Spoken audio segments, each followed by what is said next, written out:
Et si vous étiez déjà guéri, sans le savoir? Et si cette blessure qui vous a autrefois brisé avait cessé de saigner il y a bien longtemps, mais que, par habitude, vous continuiez à penser que vous étiez encore en morceaux? On croit souvent que la guérison est un moment précis, une révélation, un avant et un après. Mais ce n'est pas ainsi que fonctionne la psyché. Elle ne suit pas notre calendrier. Elle ne publie pas de bulletin de victoire.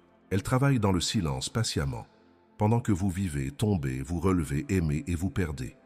Carl Gustav Jung disait que l'âme humaine n'est pas un mécanisme à réparer, mais un mystère à révéler. La vraie guérison, selon lui, ne consiste pas à redevenir ce que nous étions, mais à devenir ce que nous sommes réellement. Un être entier, complexe, rempli de contradictions et de beauté cachée.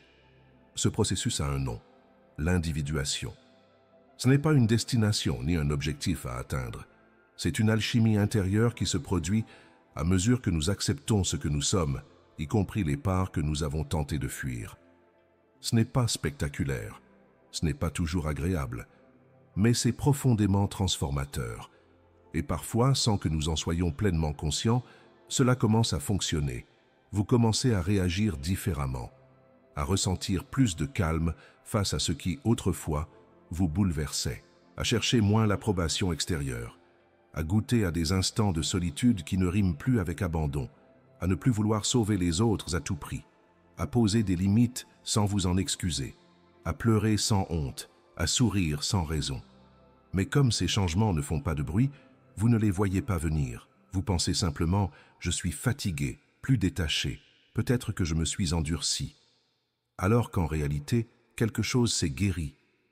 Ce que vous avez traversé vous a laissé des cicatrices. Mais ces cicatrices ne saignent plus. Elles vous enseignent. Elles vous rappellent que vous êtes vivant et que vous avez survécu à ce qui devait vous anéantir. Ce que vous allez découvrir ici, ce ne sont pas des signes magiques ni des étapes rigides. Ce sont des indices subtils, presque invisibles, que votre inconscient vous envoie.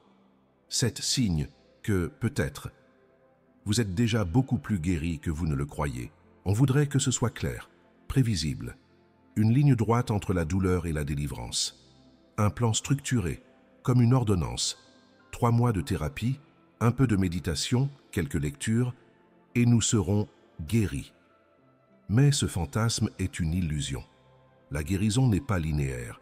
Elle ne suit pas un itinéraire logique et encore moins confortable.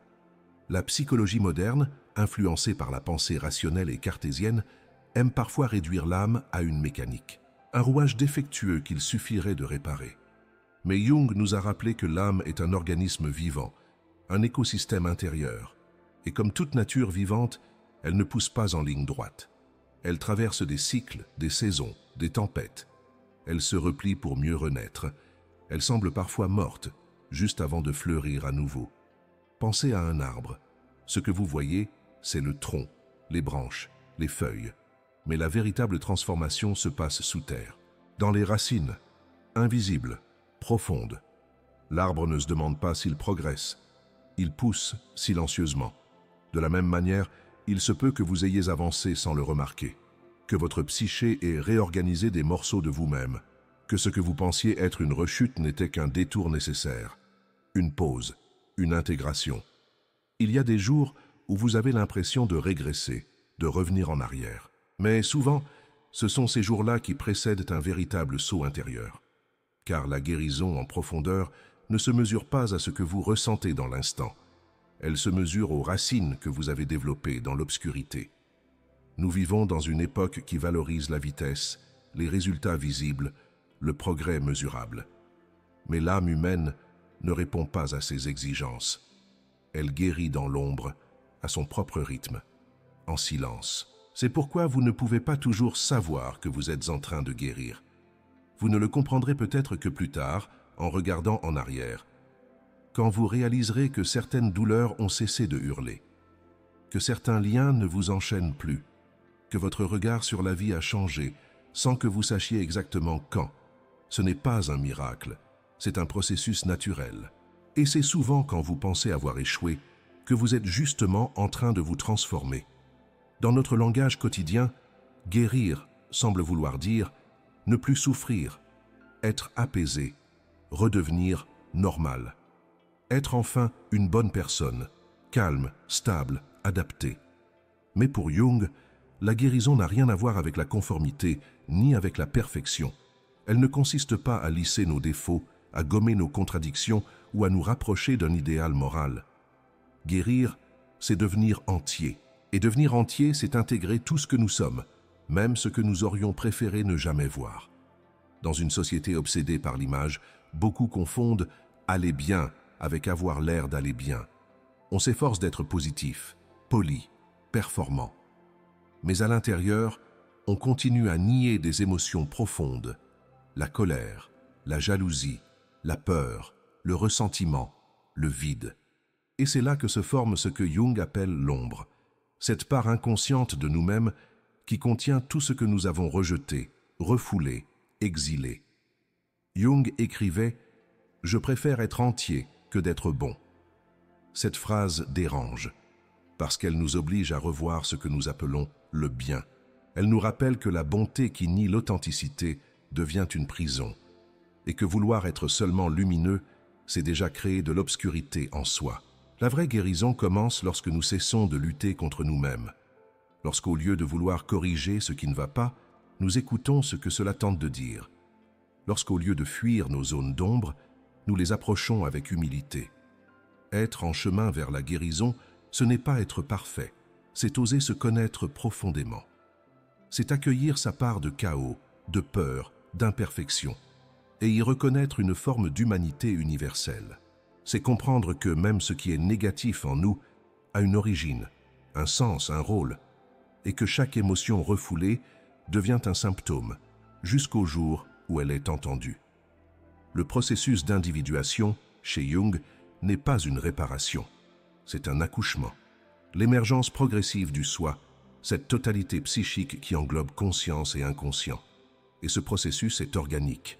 Il ne se force pas, il ne se contrôle pas, il se vit. Vous n'avez pas besoin d'être irréprochable pour être en guérison. Vous avez besoin d'être vrai. Et à chaque fois que vous avez le courage de faire face à une vérité intérieure, même dérangeante, vous vous rapprochez de vous-même. Et donc, vous guérissez la solitude. Pour beaucoup, ce mot évoque un vide, une absence, un silence trop lourd, un sentiment d'abandon, de rejet, parfois de honte.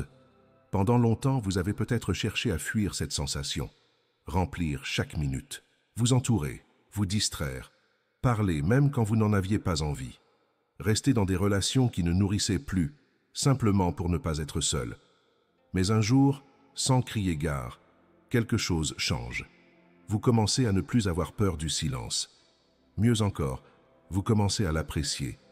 Vous vous surprenez à marcher sans musique, sans téléphone, à vous lever sans chercher immédiatement à combler le vide, à passer une soirée avec vous-même et à y trouver une étrange paix.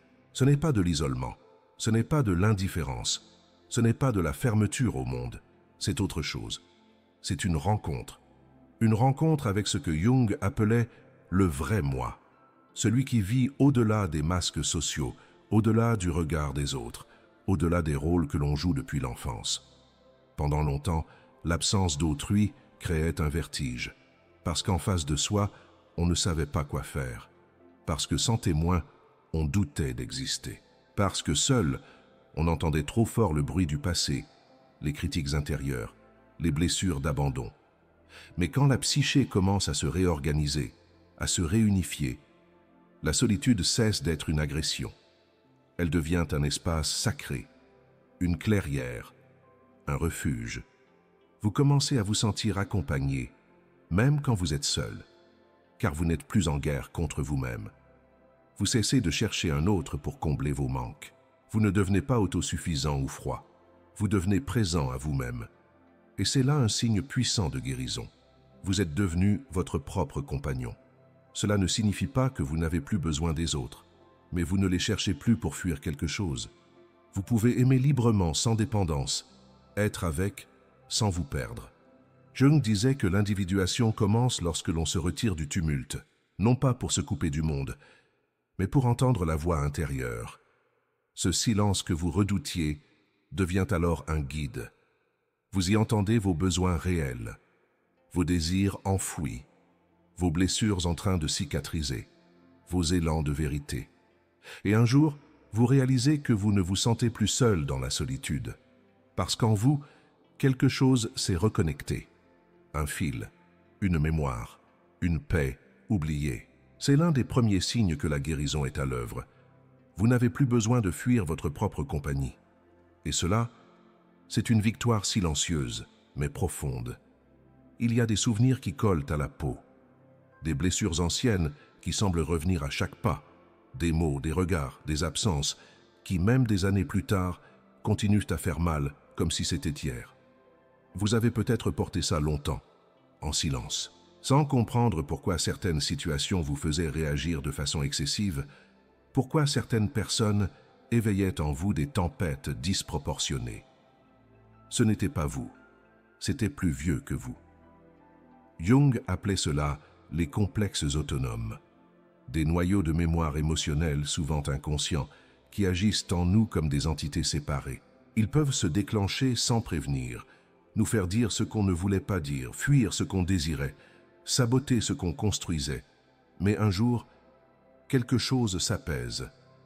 Une remarque qui vous aurait autrefois blessé profondément vous glisse dessus.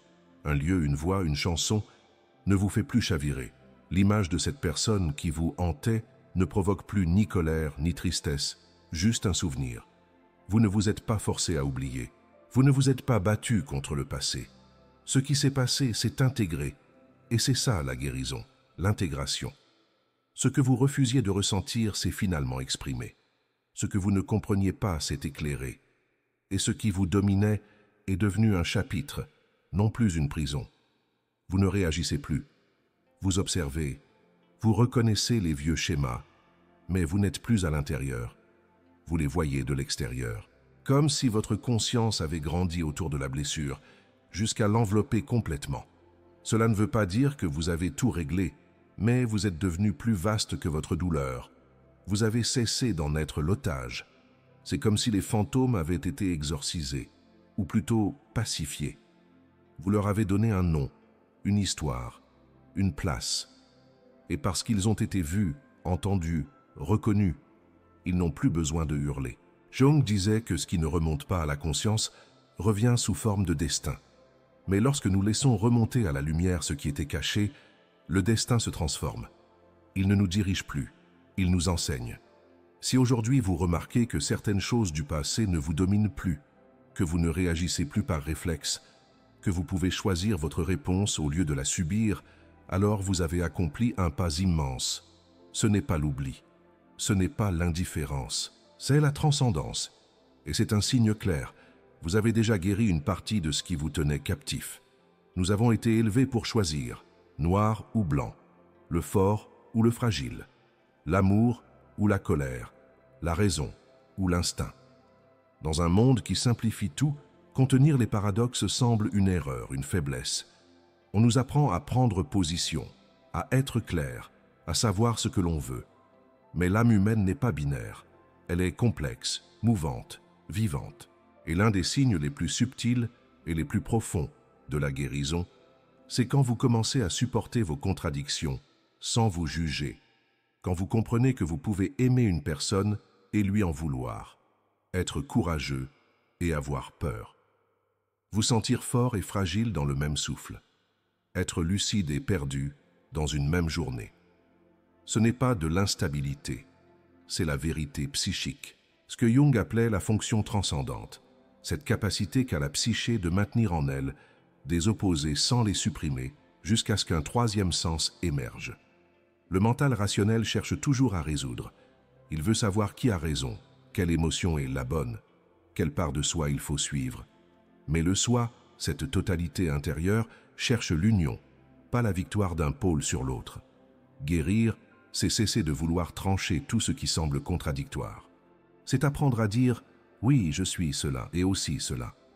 C'est entrer dans un étrange parc d'attractions intérieures où vous découvrez que la lumière n'existe pas sans l'ombre, que la joie n'a de sens qu'après la perte, que l'amour vrai intègre la peur d'aimer et que la sagesse inclut les erreurs. Et cela, au lieu de vous détruire, vous stabilise, parce que vous n'avez plus besoin d'être parfait, vous n'avez plus besoin de censurer votre humanité. Vous pouvez être un tout, nuancé, vivant, honnête.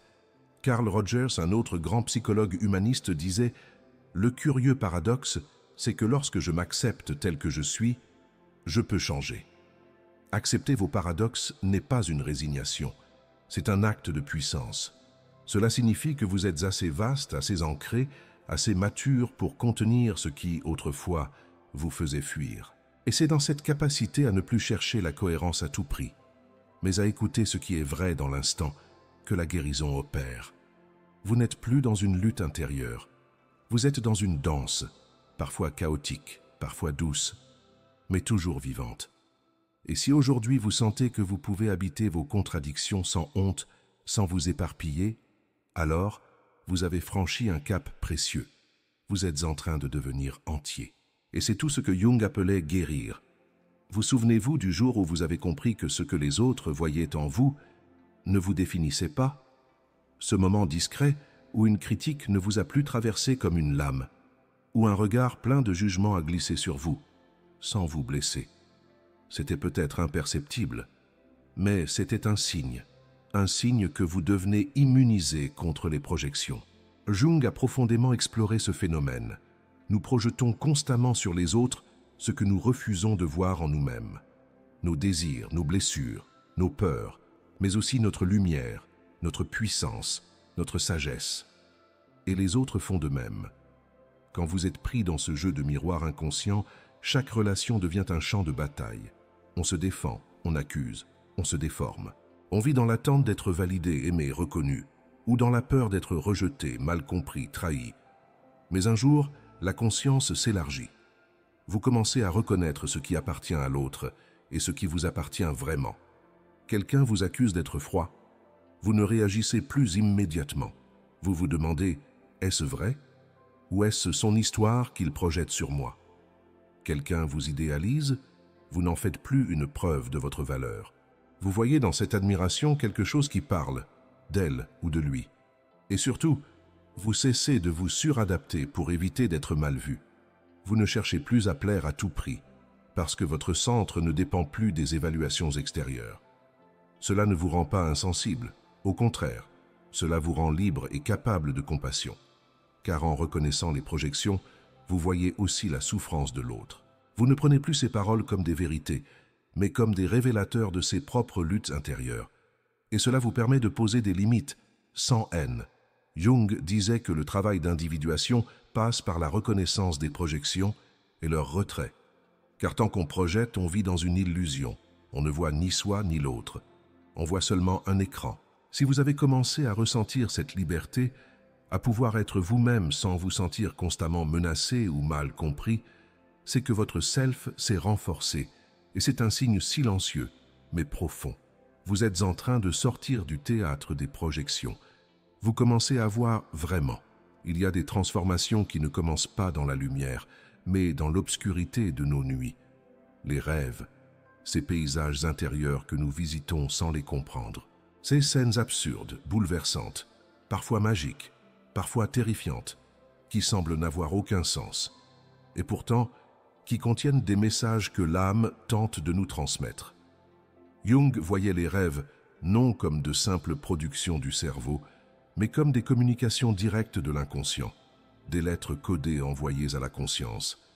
Et l'un des signes de guérison les plus profonds, mais aussi les plus subtils, se manifeste là, dans la qualité de vos rêves. Peut-être avez-vous connu ces rêves de chute, de perte, de fuite, ces cauchemars où tout se brise, où l'on se sent traqué, impuissant, séparé.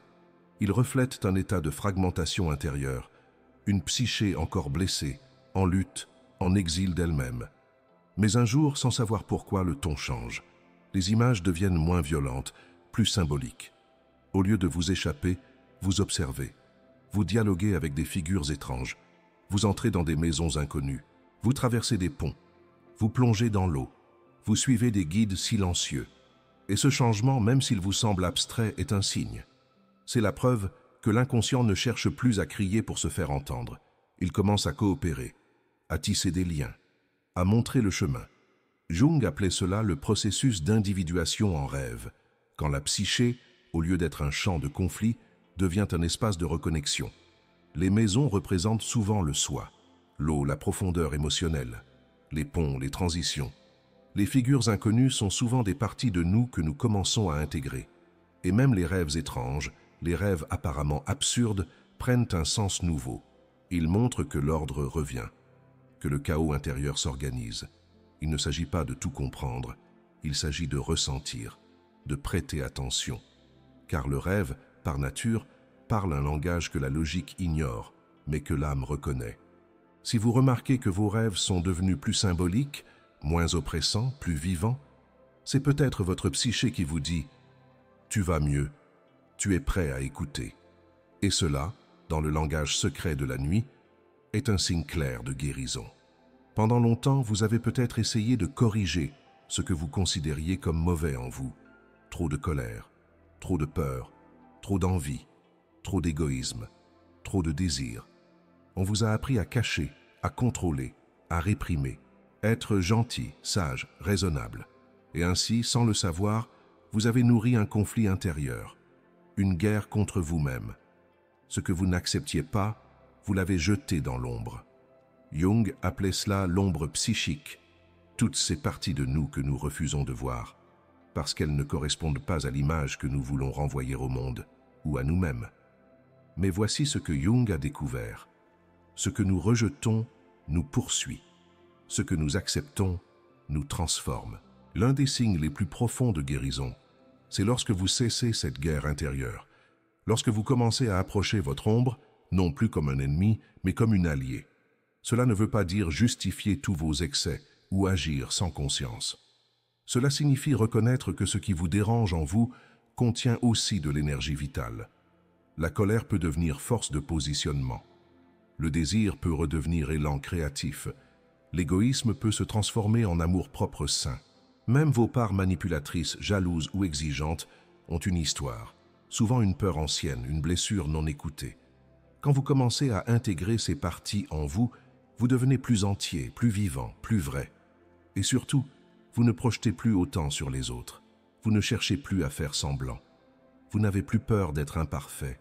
Vous pouvez dire « Oui, je porte en moi cette part sombre, mais je la connais, je l'écoute, je ne la laisse pas me diriger. Je la transforme. » C'est ce que Jung appelait « trouver l'or dans l'ombre », car dans chaque pulsion rejetée se cache une puissance qui, si elle est intégrée consciemment, devient un trésor de transformation. Et le paradoxe, c'est que plus vous acceptez vos parts inavouables, plus vous devenez humain, authentique, et donc digne de confiance, pour vous-même et pour les autres. Si aujourd'hui vous êtes capable de vous regarder sans filtre, de nommer ce qui vous fait honte, d'explorer ce que vous aviez refoulé, sans vous effondrer ni vous haïr, alors quelque chose de grand est en train de se produire. Vous ne vous fuyez plus. Vous vous retrouvez. Et dans cette réconciliation silencieuse avec votre ombre, il y a l'un des signes les plus puissants de guérison profonde. Il arrive un moment dans la vie où tout ce qui faisait sens ne suffit plus. Les rôles que l'on jouait, les objectifs que l'on poursuivait, les certitudes qu'on croyait éternelles. Un jour, sans prévenir, la vie se vide de sa saveur, et l'on se retrouve face à une étrange question. Pourquoi je continue ? Pour Jung, ce n'est pas une crise pathologique, c'est un tournant d'âme, ce qu'il appelait la crise du milieu de vie. Cette bascule où l'ego, fatigué de maintenir son image, commence à se fissurer, pour laisser émerger quelque chose de plus profond. Ce quelque chose, c'est le soi, la totalité psychique, le noyau vivant de votre être. Lorsque la guérison s'amorce, le sens revient, mais ce n'est plus le même. Ce n'est plus le sens donné par la société, par les autres, par le passé. C'est un sens intime, symbolique, vivant. Un sentiment de connexion avec quelque chose de plus vaste que soi. Vous commencez à voir des signes dans l'ordinaire.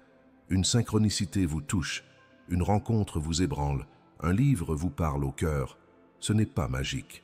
C'est une autre forme d'intelligence, l'âme qui vous parle à travers le monde. Et ce que vous aviez perçu comme des échecs ou des souffrances inutiles commence à se réorganiser intérieurement. Un fil invisible relie les fragments. Vous comprenez parfois avec les larmes aux yeux que tout cela avait un sens, même si vous ne pouviez pas le voir à l'époque. Jung appelait cela la fonction symbolique de la psyché, la capacité de transformer la douleur en image, en sagesse, en lien. Lorsque la vie retrouve du sens, ce n'est pas parce qu'elle est devenue facile, c'est parce qu'elle est devenue habitable, profonde, chargée de présence. Vous n'attendez plus le bonheur comme une récompense. Vous goûtez la paix dans ce qui est. Vous ne cherchez plus à fuir la mort, vous commencez à honorer la vie. Et c'est peut-être cela, le plus grand signe de guérison. Le moment où vous vous réveillez un matin et que la vie, soudain, a retrouvé des couleurs. Pas celle de l'euphorie, mais celle du sens, du souffle, de la gratitude silencieuse. Si vous sentez cela, même par éclat, même en pointillé, alors vous avez traversé l'essentiel et vous êtes déjà en train de renaître. Rien ne s'est passé d'un seul coup. Il n'y a pas eu de fanfare, de lumière aveuglante, ni de transformation spectaculaire. Mais vous avez changé. Et c'est cela, la nature de toute vraie guérison. Elle ne crie pas. Elle s'infiltre. Elle s'enracine. Peut-être que vous ne vous étiez jamais arrêté pour nommer ce que vous vivez. Vous pensiez que ce n'était qu'une phase, que vous deveniez plus dur, plus fatigué, moins sociable, ou peut-être que vous vous étiez simplement éloigné de certaines choses sans comprendre pourquoi. Mais ce que vous avez traversé jour après jour est une révolution silencieuse, la solitude que vous avez appris à habiter, les souvenirs qui ne vous dominent plus, les contradictions que vous portez sans honte, les projections que vous voyez et que vous laissez passer, les rêves qui murmurent une réconciliation, l'ombre que vous approchez avec respect, et ce sens, revenu comme une lumière douce dans les gestes ordinaires, tout cela sont les signes visibles d'un processus invisible, l'individuation. Ce mot peut paraître complexe, mais il désigne quelque chose de simple et fondamental. Le fait de devenir soi-même, entièrement, en rassemblant les morceaux, sans en exclure aucun. Jung disait que la conscience est toujours la dernière à savoir. Cela signifie que souvent, nous ne percevons notre propre évolution qu'après coup, en regardant en arrière, en réalisant que ce qui nous faisait hurler autrefois ne provoque plus qu'un silence doux, ou que nous avons quelque part sur le chemin fait la paix, sans cérémonie. Et c'est pour cela que ce moment compte, ce moment où vous vous arrêtez et reconnaissez, même timidement, que vous avez déjà avancé, que vous êtes peut-être plus guéri que vous ne le croyez. Intégrer, ce n'est pas finir, ce n'est pas devenir parfait, c'est se tenir debout dans sa vérité, humblement, c'est honorer le chemin parcouru et continuer à marcher. Et maintenant, une question. Quel de ces signes vit en vous aujourd'hui? Pas celui que vous voudriez montrer, pas celui que vous pensez avoir atteint, mais celui qui vous habite en silence, qui vous a surpris, qui vous accompagne sans que vous l'ayez cherché. Parce que ce chemin n'est pas un défi spirituel, ce n'est pas une quête de performance intérieure, ce n'est pas une course vers l'éveil, c'est un retour vers vous-même, vers ce que vous avez toujours été, avant la peur, avant les masques, avant les attentes. Et si vous avez reconnu un seul de ces signes en vous, même de façon discrète, même à peine, alors quelque chose est déjà en train de s'aligner. Vous n'avez pas besoin de vous prouver que vous avez guéri. Vous avez juste besoin de voir ce qui a changé et de l'honorer. Ce que vous venez de lire n'est pas une vérité absolue. C'est une invitation à ralentir, à observer ce qui s'est transformé, à faire de votre histoire un sol fertile, pas un fardeau, et peut-être à partager. Car chaque fois que vous témoignez, chaque fois que vous osez dire « moi aussi j'ai traversé ça », vous offrez un espace à d'autres pour respirer, se reconnaître, se réparer. Ce canal est une communauté de chercheurs de totalité, des femmes et des hommes qui, comme vous, ont vécu assez pour ne plus se contenter de réponses superficielles, qui veulent du vrai, de l'essentiel, du profond. Alors si l'un de ces signes a touché quelque chose en vous, dites-le dans les commentaires. Pas pour être entendu, mais pour exister ensemble. Et souvenez-vous, vous n'avez peut-être pas de preuves, pas de certificat. Mais si vous êtes encore ici après tout ce que vous avez vécu, c'est que vous êtes déjà plus guéri que vous ne l'imaginez.